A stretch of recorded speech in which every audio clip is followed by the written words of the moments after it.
Саламдар кыргыз элим. Мен Ош шаарына караштуу номер 32 Жоон Мамытов атындагы орто мектебинин 9-Б классынын окуучусу Арапова Элиза. Мен Манастын жаш кезиндеги эрдиктерин айтып бермекчимин.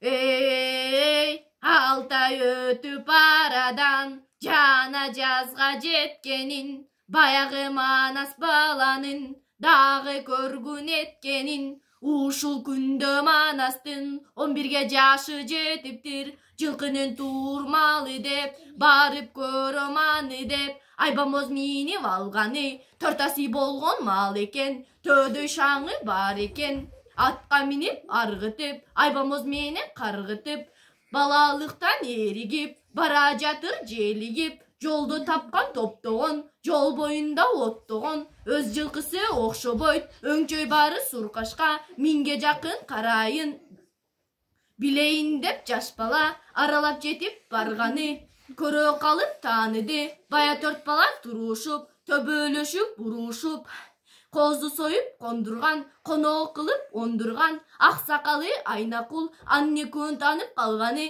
экөөңөр бери жүргүн деп ээрчитип жолго салганы. Кошту тигип жанаша кылганынын барысы оюн күлкү тамаша. Бетегесин жулдуруп, белгини жерге урдуруп, 5 чүкөнү бирдешип, белсенип ордо кирдешип. Сызып алып сызыкты, кыйлача кылып кызыкты, жерге чызып салышып, желпиленип алышып. Жер жайнаган жылкы бар, күндүгүнө бир тайдан кармап келип союшуп, карап турса мүнөзү канзададай болушуп. 9 жалпак чыгаш чаптырып, чоролорун оюшуп, бир жагына бир тогуз, бир жагына бир тогуз, үй чыгарып коюшуп, ою менен олтуруп, ташын салып толтуруп, 9 коргол ойгону, ордо 9 коргол деп жаш Манас кылып койгону, баштаптыр Манас ордону, ордо деген оюнду бизге мурас койгону. 9 корго салганы, бул Манастан калганы. Бул Манастан калганы, алда билет бул сөздүн чыны менен жалганы. Жол боюнда ордосу, атып жаткан ордону, 32 жолдошу, 16сы бир тарап, жана 16сы бир тарап.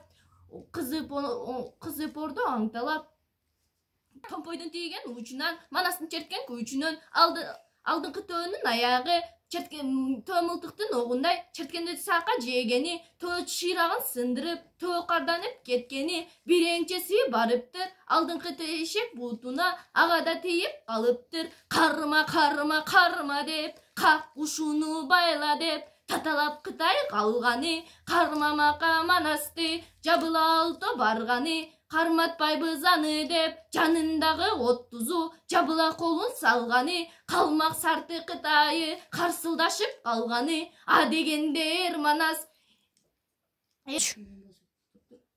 кармаша кеткен жеринде, каркалтын кемери белинде, көтөрүп жерге бир уруп, көдөндөн берип бир туруп, чилдин башын жулгандай, балбандык эмес бул кандай болду?